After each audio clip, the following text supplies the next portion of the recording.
श्री शिवाय नमस्तुभ्यम। मैं हूँ वामिका और आप सभी का हमारे चैनल आध्यात्मिक सागर में हार्दिक स्वागत है। भगवान भोलेनाथ और माता पार्वती की कृपा आप और आपके पूरे परिवार पर सदा बनी रहे। आज आप सुनेंगे शिव महापुराण की कथा का अध्याय 30। भगवान सदाशिव का ध्यान करते हुए पूरी श्रद्धा के साथ इस पावन कथा का आप श्रवण कीजिए। और अगर आपने शिव महापुराण की कथा के अध्याय 1 से 29 नहीं सुने हैं और आप सुनना चाहते हैं तो आप हमारे चैनल की प्लेलिस्ट में जाकर उन्हें भी सुन सकते हैं। इसी के साथ शिव महापुराण की ये कथाएं सावन के दूसरे महीने में भी जारी रहेंगी। आप इन कथाओं को नियमित रूप से सुनते रहिएगा।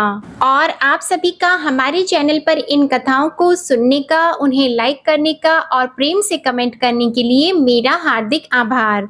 तो आइए आज आप सुनिए शिव महापुराण की ये कथा, जिसमें भगवान शिव के द्वारा सप्तऋषियों का स्मरण और सप्तऋषियों द्वारा हिमालय को पार्वती का विवाह शिव से करने की प्रेरणा देने का प्रसंग है। ब्रह्मा जी बोले, हे नारद, ब्राह्मण वेशधारी भगवान शिव के द्वारा जब भगवान शिव की निंदा पार्वती के माता और पिता के सामने हुई, तब ब्राह्मण का वचन सुनकर अश्रुपूर्ण नेत्रों वाली उनकी माता मैना व्यथित मन से हिमालय से कहने लगी। मैना बोली, हे शैलेंद्र, परिणाम में सुख प्रदान करने वाले मेरे वचन को सुने। सभी श्रेष्ठ शैवों से पूछिए कि इस ब्राह्मण ने क्या कह दिया। हे नागेश्वर, इस विष्णु भक्त ब्राह्मण ने शिव जी की निंदा की है, उसे सुनकर मेरा मन अत्यंत दुखी है। हे शैलेश्वर, मैं कुत्सित रूप एवं शील वाले उस रुद्र को अपनी सुलक्षणा कन्या नहीं दूंगी। यदि आप मेरे वचन को नहीं मानेंगे तो इसमें संदेह नहीं कि मैं मर जाऊंगी, तुरंत घर छोड़ दूंगी, अथवा विष खा लूंगी, अथवा अंबिका के गले में रस्सी बांधकर घोर वन में चली जाऊंगी, अथवा उसे महासागर में डुबा दूंगी, किंतु उसको अपनी कन्या नहीं दूंगी। इस प्रकार कहकर शोक संतप्त से मैना शीघ्र कोप भवन में जाकर हार उतारकर रोती हुई भूमि पर लेट गईं। हे तात, उसी समय काली के विरह से व्याकुल हुए शंकर जी ने शीघ्र ही उन सप्तऋषियों का स्मरण किया। जब शिव जी ने उन सभी ऋषियों का स्मरण किया, तब वे दूसरे कल्प वृक्ष के समान तत्काल वहां उपस्थित हो गए और साक्षात सिद्धि के समान अरुंधति भी वहां आ गईं। सूर्य के समान तेजस्वी उन ऋषियों को देखकर शिवजी ने अपना जप छोड़ दिया। हे मुने, वे श्रेष्ठ तपस्वी ऋषि शिवजी के आगे खड़े होकर उन्हें प्रणाम कर उनकी स्तुति करके अपने को कृतार्थ समझने लगे। जो मनुष्य आपका नित्य स्मरण करता है वह कृतकृत्य हो जाता है, तब उसके पुण्य का क्या वर्णन किया जाए जिसका स्मरण आप करते हैं। हे सदाशिव, आपके द्वारा स्मरण किए जाने से हम लोग सर्वोत्कृष्ट हो गए हैं। आप तो किसी के मनोरथ मार्ग में किसी प्रकार आते ही नहीं हैं। हमें आपका यह दुर्लभ दर्शन प्राप्त हुआ है। आज से हम मुनीश्वर आपके दर्शन से लोकों में मान्य एवं पूज्य हो गए तथा ऊंची पदवी को प्राप्त हो गए। हे देवेश, बहुत कहने से क्या, आप सर्व देवेश्वर के दर्शन से हम सर्वथा मान्यता को प्राप्त हो गए। आप जैसे पूर्ण परमात्मा को किसी से प्रयोजन ही क्या है, किंतु यदि हम सेवकों पर कृपा करना ही है तो हम सबके योग्य कार्य के लिए आज्ञा प्रदान कीजिए। ब्रह्मा जी बोले। तब उनकी इस बात को सुनकर लोकाचार्य का आश्रय लेकर महेश्वर शंभु मनोहर वचन कहने लगे। शिव जी बोले, हे महर्षियों, ऋषि जन हर तरह से पूज्य हैं, आप लोग तो विशेष रूप से पूज्य हैं। हे विप्रो, कुछ कारणवश मैंने आप लोगों का स्मरण किया है। आप सब जानते हैं कि मेरी स्थिति सदैव ही परोपकार करने वाली है और विशेषकर लोकोपकार के लिए तो मुझे यह सब करना ही पड़ता है। इस समय दुरात्मा तारकासुर से देवताओं के समक्ष दुख उत्पन्न हो गया है। क्या करूं, ब्रह्मा जी ने उसे बड़ा विकट वरदान दे रखा है। हे महर्षियों, मेरी जो 8 प्रकार की मूर्तियां कही गई हैं, पृथ्वी, जल, तेज, वायु, आकाश, सूर्य, चंद्र तथा यजमान, वे सब भी परोपकार के निमित्त ही हैं, स्वार्थ के लिए नहीं है। यह बात तो स्पष्ट है। इस परोपकार के लिए ही मैं पार्वती के साथ विवाह करना चाहता हूँ उसने भी महर्षियों के कहने से दुष्कर कठोर तप किया है। उसके इच्छा अनुसार उसका हितकारक फल मुझे अवश्य देना चाहिए, क्योंकि भक्तों को आनंद देने वाली मेरी यह स्पष्ट प्रतिज्ञा है। मैं पार्वती के वचन अनुसार भिक्षुक का रूप धारण कर हिमालय के घर गया था और मुझ लीला प्रवीण ने काली को पवित्र किया था। वे स्त्री पुरुष मुझे पर ब्रह्मा जानकर वेद रीति से सद्भक्ति से अपनी कन्या मुझे देने के लिए तत्पर हो गए। उसके बाद देवताओं की प्रेरणा से वैष्णव भिक्षुक का रूप धारण कर मैं उन दोनों से अपनी निंदा करने लगा। उससे मेरे प्रति उनकी भक्ति नष्ट हो गई। उसे सुनकर वे बड़े दुखी हो गए और मेरी भक्ति से विमुख हो गए। हे मुनिगणों, अब वे मुझे अपनी कन्या नहीं देना चाहते। इसलिए आप लोग निश्चित रूप से हिमालय के घर जाएं और वहां जाकर गिरिश्रेष्ठ हिमालय और उनकी पत्नी को समझाएं। आप लोग प्रयत्न पूर्वक वेद सम्मत वचन उनसे कहें और सर्वथा वही करें जिससे यह उत्तम कार्य सिद्ध हो जाए। हे मुनि सत्तमो, मैं उनकी पुत्री के साथ विवाह करना चाहता हूँ। मैंने देवताओं एवं विष्णु के कहने से विवाह करना स्वीकार कर लिया है और पार्वती को वैसा वर भी दे दिया है। अब मैं अधिक क्या कहूँ। आप लोग हिमालय तथा मैना को समझाइए जिससे देवताओं का हित हो। आप लोगों ने जिस प्रकार की विधि की कल्पना की है उससे भी अधिक होनी चाहिए। यह आप लोगों का ही कार्य है और इस कार्य के भागी आप लोग ही हैं। ब्रह्मा जी बोले, इस प्रकार के वचन को सुनकर स्वच्छ अंतःकरण वाले वे सभी महर्षि प्रभु से अनुग्रहित होकर आनंद को प्राप्त हुए। वे ऋषि परस्पर कहने लगे, हम लोग सर्वथा धन्य तथा कृतकृत्य हो गए और विशेष रूप से सबके वंदनीय एवं पूजनीय हो गए, जो ब्रह्मा तथा विष्णु के भी वंदनीय हैं और संपूर्ण मनोरथों को सिद्ध करने वाले हैं। वे हम लोगों को अपना दूत बनाकर लोक को सुख प्रदान करने वाले कार्य के लिए भेज रहे हैं। ये शिवजी लोकों के स्वामी एवं पिता हैं और वे पार्वती जगत की माता कही गई हैं। इन दोनों का यह उचित संबंध सर्वदा चंद्रमा के समान बढ़ता रहे। ब्रह्मा जी बोले, ऐसा कहकर वे दिव्य ऋषि शिवजी को प्रणाम कर आकाश मार्ग से वहां गए जहां हिमालय का नगर है। उस दिव्य पुरी को देखते ही ऋषिगण आश्चर्य से चकित हो गए और अपने पुण्य का वर्णन करते हुए परस्पर कहने लगे। ऋषि बोले, हिमालय के इस नगर को देखकर हम सभी पुण्यवान एवं धन्य हो गए, क्योंकि स्वयं शिवजी ने इस प्रकार के कार्य में हम लोगों को नियुक्त किया है। यह हिमालय की पुरी तो अलका, स्वर्ग, भोगवती तथा विशेषकर अमरावती से भी उत्तम दिखाई पड़ती है। हे विप्रो, मनुष्यों को स्वर्ग की तभी तक कामना रहती है जब तक उन्होंने इस पुरी को नहीं देखा। जब इसे देख लिया तो स्वर्ग से क्या प्रयोजन। ब्रह्मा जी बोले, हे नारद, इस प्रकार उस पुरी का वर्णन करते हुए वे सभी ऋषि सब प्रकार की समृद्धि से युक्त हिमालय के घर पहुँचे। आकाश मार्ग से आते हुए सूर्य के समान अत्यंत तेजस्वी उन 7 ऋषियों को दूर से ही देखकर हिमवान विस्मित होकर मन में कहने लगे। हिमवान बोले, ये सूर्य के समान तेजस्वी सप्तऋषिगण मेरे पास आ रहे हैं। मुझे इस समय प्रयत्न पूर्वक इन मुनियों की पूजा करनी चाहिए। हम गृहस्थ लोग धन्य हैं जिनके घर सभी को सुख प्रदान करने वाले इस प्रकार के महात्मा स्वयं आते हैं। ब्रह्मा जी बोले, इसी बीच आकाश से उतरकर पृथ्वी पर स्थित हुए उन सबको अपने सम्मुख देखकर हिमालय सम्मान पूर्वक उनके पास गए। उन्होंने हाथ जोड़कर सिर झुकाकर उन सप्तऋषियों को प्रणाम करके पुनः बड़े सम्मान के साथ उनकी पूजा की।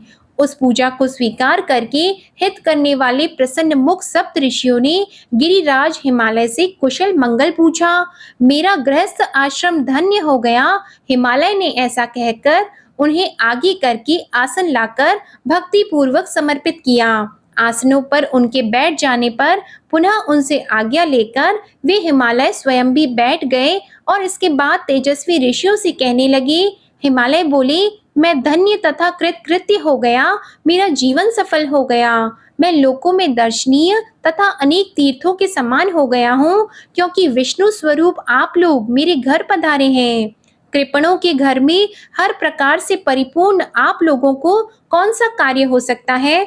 तो भी मुझ सेवक के योग्य जो कुछ कार्य हो उसे दयापूर्वक कहिए, जिससे मेरा जन्म सफल हो जाए। ऋषि बोले, हे हिमालय, शिवजी जगत के पिता कहे गए हैं और पार्वती जगत की माता मानी गई हैं। इसलिए आप अपनी कन्या महात्मा शंकर को प्रदान कर दीजिए। हे हिमालय, ऐसा करने से आपका जन्म सफल हो जाएगा और आप जगत गुरु के भी गुरु हो जाएंगे, इसमें संदेह नहीं। ब्रह्मा जी बोले, हे मुनीश्वर, ऋषियों के इस प्रकार के वचन सुनकर उन्हें प्रणाम कर हाथ जोड़कर गिरिराज यह कहने लगे। हिमालय बोले, हे महाभाग्यवान सप्त ऋषिगण, आप लोगों ने जैसा कहा है उसे मैंने शिवजी की इच्छा से पहले ही स्वीकार कर लिया था। किंतु हे प्रभु, इसी समय एक वैष्णव धर्मी ब्राह्मण ने यहाँ आकर शिवजी को लक्ष्य करके प्रेम पूर्वक उनके विपरीत वचन कहा है। तभी से शिवा की माता ज्ञान से भ्रष्ट हो गई हैं और अपनी पुत्री का विवाह उन योगी रुद्र से नहीं करना चाहती। हे विप्रो, वे अत्यंत दुखी होकर मैले वस्त्र धारण कर बड़ा हट करके कोप भवन में चली गई हैं और समझाने पर भी नहीं समझ रही। मैं सत्य कह रहा हूँ कि मैं भी ज्ञान भ्रष्ट हो गया हूँ और अब मैं भिक्षुक रूपधारी महेश्वर को कन्या नहीं देना चाहता हूँ। ब्रह्मा जी बोले, हे मुनि, शिव की माया से मोहित शैलराज इस प्रकार कहकर चुप हो गए और मुनियों के बीच बैठ गए। उसके बाद उन सभी सप्त ऋषियों ने शिव माया की प्रशंसा करके उन मैना के पास अरुंधति को भेजा। पति की आज्ञा पाकर ज्ञानदात्री अरुंधति शीघ्र ही वहां गई जहां मैना और पार्वती थीं। वहां जाकर अरुंधति ने शोक से मूर्छित होकर पृथ्वी पर सोई हुई मैना को देखा। तब उन पतिव्रता ने सावधानी पूर्वक हितकर वचन कहा। अरुंधति बोली, हे साध्वी मैना, उठिए, मैं अरुंधति आपके घर आई हूँ तथा कृपालु सप्त ऋषिगण भी आए हुए हैं। ब्रह्मा जी बोले, अरुंधति का स्वर सुनकर शीघ्रता से उठकर महालक्ष्मी के समान तेज युक्त अरुंधति को सिर झुकाकर प्रणाम करके मेनका कहने लगी। मैना बोली, अहो, आज हम पुण्यवानों का यह कितना बड़ा पुण्य है जो जगत के विधाता की पुत्र वधू एवं वशिष्ठ जी की पत्नी मेरे घर स्वयं आई है। हे देवी, आप किस लिए आई हैं उसे मुझसे विशेष रूप से कहिए। पुत्री पार्वती सहित मैं आपकी दासी के समान हूँ, आप कृपा कीजिए। ब्रह्मा जी बोले, जब मैना ने इस प्रकार कहा तब साध्वी अरुंधति उन्हें बहुत समझाकर प्रेम पूर्वक वहां गई जहां सप्त ऋषिगण विराजमान थे। इधर वाक्य विशारद सभी महर्षिगण भी शिव के चरण युगल का स्मरण करके आदर के साथ गिरिराज को समझाने लगे। ऋषि बोले, हे शैलराज, आप हम लोगों का शुभ कारक वचन सुने। आप पार्वती का विवाह शिव के साथ कर दीजिए और संहार करता शिवजी के ससुर बन जाइए। तारकासुर के वचन के निमित्त ब्रह्मा जी ने इस विवाह को करने के लिए उन अयाचक सर्वेश्वर से प्रयत्न पूर्वक प्रार्थना की है। यद्यपि योगियों में श्रेष्ठ होने के कारण सदाशिव इस दार संग्रह कार्य के लिए उत्सुक नहीं है, किंतु ब्रह्मा जी के द्वारा बहुत प्रार्थना करने पर वे आपकी इस कन्या को ग्रहण करेंगे। आपकी कन्या ने भी शिवजी को वर रूप में प्राप्त करने हेतु बड़ा तप किया है, इसलिए उन्होंने उसे वर दिया है। इन्हीं दो कारणों से वे योगींद्र विवाह करेंगे। ब्रह्मा जी बोले, ऋषियों की यह बात सुनकर हिमालय हंस करके फिर कुछ भयभीत होकर विनय पूर्वक इस प्रकार कहने लगे। हिमालय बोले, मैं शिव के पास कोई राजोचित सामग्री नहीं देख रहा हूँ, न उनका कोई आश्रय और ऐश्वर्य ही दिखाई पड़ रहा है और न तो कोई उनका सगा समधी ही दिखाई पड़ता है। मैं अत्यंत निर्लिप्त योगी को अपनी पुत्री नहीं देना चाहता हूँ। आप लोग तो ब्रह्मदेव के पुत्र हैं, आप लोग ही निश्चित बात बताएं। यदि पिता काम, मोह, भय और लोभवश अपनी कन्या प्रतिकूल वर को प्रदान करता है तो वह नष्ट होकर नरक में जाता है। मैं स्वेच्छा से इस कन्या को शंकर को नहीं दूंगा। हे ऋषियों, अब तो जो उचित विधान हो उसे आप लोग करें।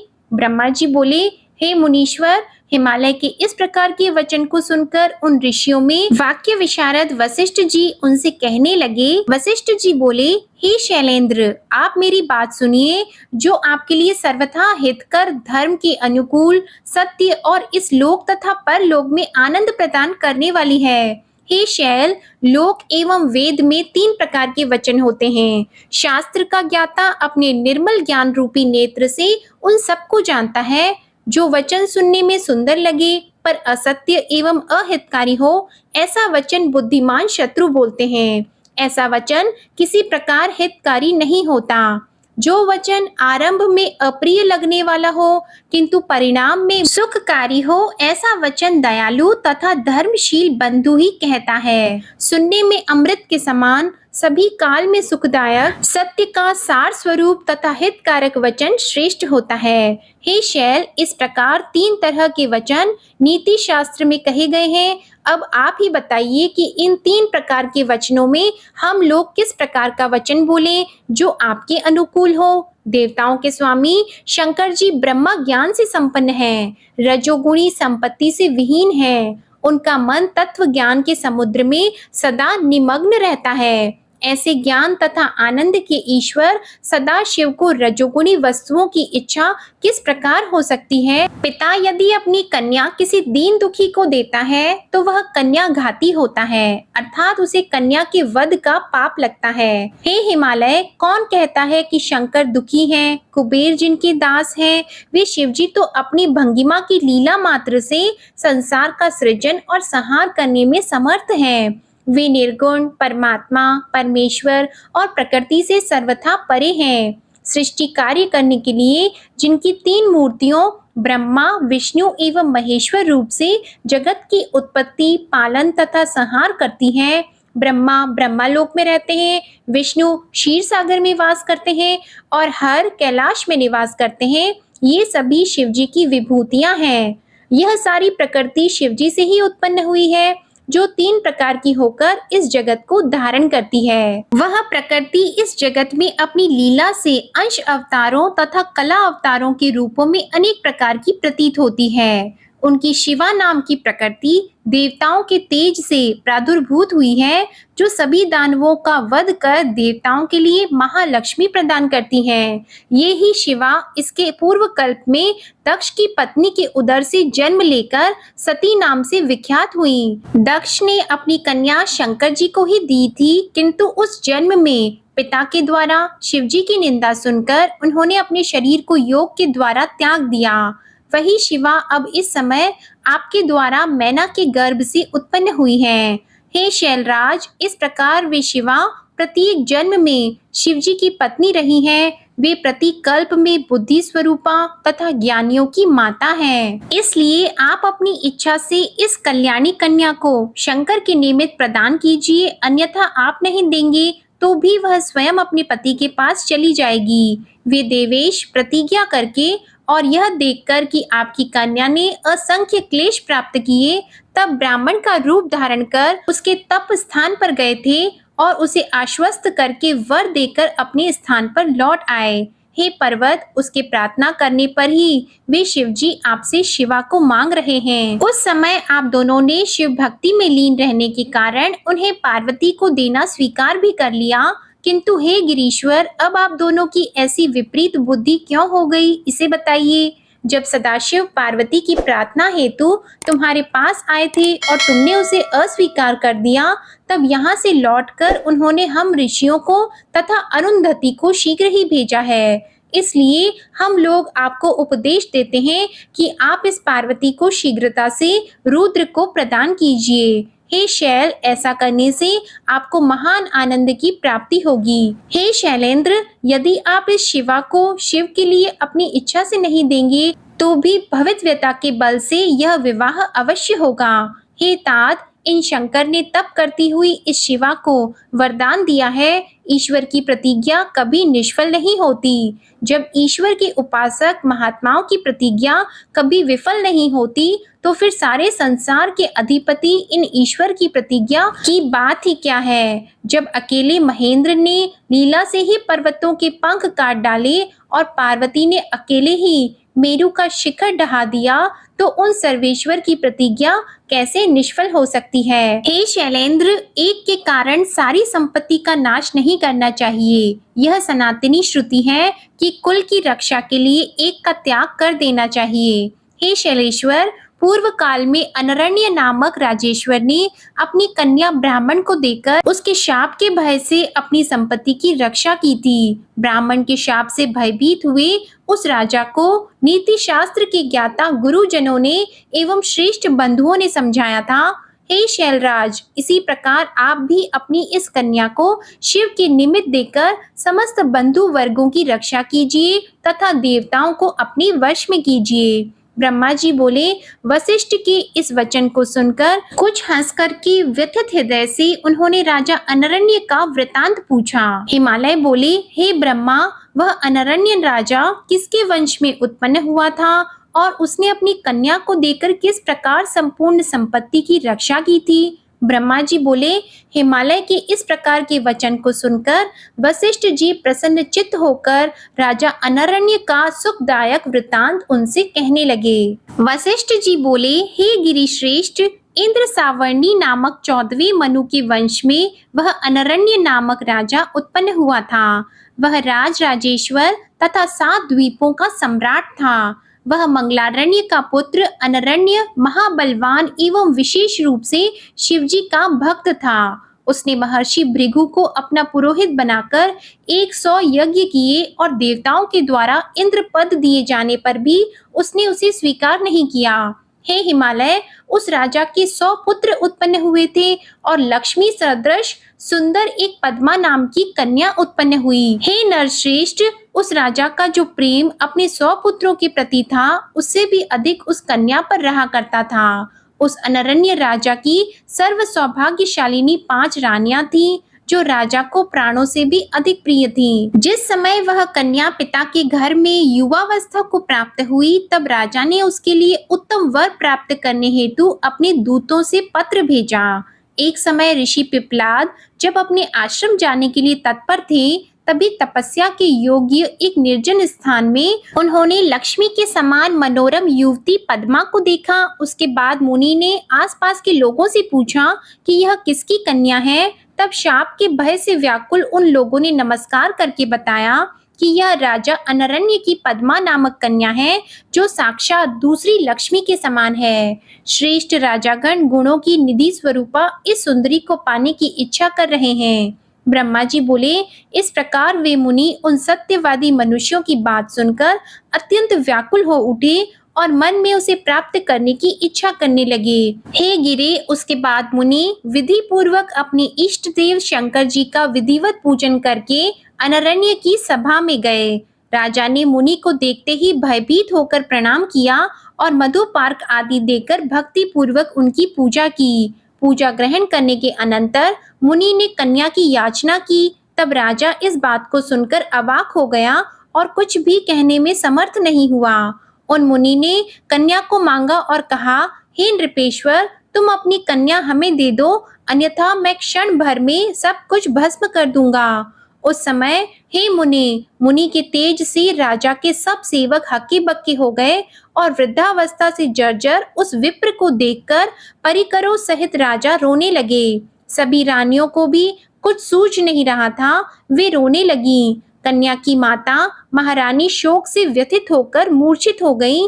राजा के सभी पुत्र भी शोक से आकुल चित्त वाले हो गए। हे शैलपति, इस प्रकार राजा के सभी सगे संबंधी शोक से व्याकुल हो गए। इसी समय महापंडित, बुद्धिमान तथा सर्वोत्तम गुरु एवं पुरोहित ब्राह्मण दोनों राजा के समीप आए। राजा ने प्रणाम कर उनका पूजन करके उन दोनों के आगे रुदन किया और अपना सारा वृत्तांत निवेदन किया एवं पूछा कि इस समय जो उचित हो उसको जल्दी से बताइए। तब राजा के नीति शास्त्रज्ञ पंडित गुरु तथा ब्राह्मण पुरोहित दोनों ने राजा को तथा शोक से व्याकुल रानियों, राजपुत्रों तथा उस कन्या को सभी के हित कारक तथा नीति युक्त वाक्यों से आदर पूर्वक समझाया। गुरु तथा पुरोहित बोले, हे राजन, हे महाप्राज्ञ, आप हमारी हितकारी बात सुनिए। आप परिवार के सहित शोक मत कीजिए और शास्त्र में अपनी बुद्धि लगाइए। हे राजन, आज ही अथवा 1 वर्ष के बाद आपको अपनी कन्या किसी न किसी पात्र को देनी ही है। वह पात्र चाहे ब्राह्मण हो अथवा अन्य कोई हो। किंतु हम इस ब्राह्मण से बढ़कर सुंदर पात्र इस त्रिलोकी में अन्य को नहीं देख रहे हैं। अतः आप अपनी कन्या इस मुनि को देकर अपनी संपूर्ण संपत्ति की रक्षा कीजिए। हे राजन, यदि ऐसा नहीं करेंगे तो एक के कारण तुम्हारी सारी संपत्ति नष्ट हो जाएगी। उस एक का त्याग कर सबकी रक्षा करो। शरणागत का त्याग नहीं करना चाहिए, चाहे उसके लिए सब कुछ नष्ट हो जाए। वशिष्ठ जी बोले, राजा ने उन दोनों बुद्धिमानों की बात सुनकर बार बार विलाप करके उस कन्या को वस्त्र तथा आभूषण से अलंकृत कर मुनीन्द्र को दे दिया। हे गिरे, इस प्रकार उस कन्या से विधान पूर्वक विवाह कर महर्षि पिप्लाद महालक्ष्मी के समान उस पद्मा को लेकर प्रसन्नता से युक्त अपने घर चले गए। इधर राजा उस वृद्ध को अपनी कन्या प्रदान करके सभी लोगों को छोड़कर मन में ग्लानि रखकर तपस्या के लिए वन में चले गए। हे गिरे, अपने प्राणनाथ के वन चले जाने पर उनकी भार्या ने भी पति तथा कन्या के शोक से प्राण त्याग दिए। राजा के पूज्य लोग, पुत्र, सेवक राजा के बिना मूर्छित हो गए तथा अन्य सभी पुरवासी एवं दूसरे लोग यह सब जानकर उच्छ्वास लेकर शोक करने लगे। राजा अनरण्य वन में जाकर कठोर तप करके भक्ति पूर्वक शंकर जी की आराधना कर शाश्वत शिवलोक को चला गया। तदंतर राजा का कीर्तिमान नामक धार्मिक ज्येष्ठ पुत्र राज्य करने लगा और पुत्र के समान प्रजा का पालन करने लगा। हे शैल, मैंने अनरण्य का यह शुभ चरित्र आपसे कहा। जिस प्रकार अपनी कन्या प्रदान कर उन्होंने अपने वंश की तथा संपूर्ण धन की रक्षा की, इसी प्रकार हे शैलराज, आप भी अपनी कन्या शंकर जी को देकर समस्त कुल की रक्षा कीजिए और सभी देवताओं को भी वश में कीजिए। ओम नमः शिवाय। आज की कथा समाप्त होती है। आशा करती हूँ आपको आज की कथा पसंद आई होगी। अगर पसंद आए तो प्लीज़ वीडियो को लाइक करें, शेयर करें और कमेंट में भगवान भोलेनाथ की जय लिखना मत भूलिएगा। हमारे चैनल आध्यात्मिक सागर को अगर अभी तक सब्सक्राइब नहीं किया है तो चैनल को सब्सक्राइब करके बेल आइकन भी दबाएं। धन्यवाद।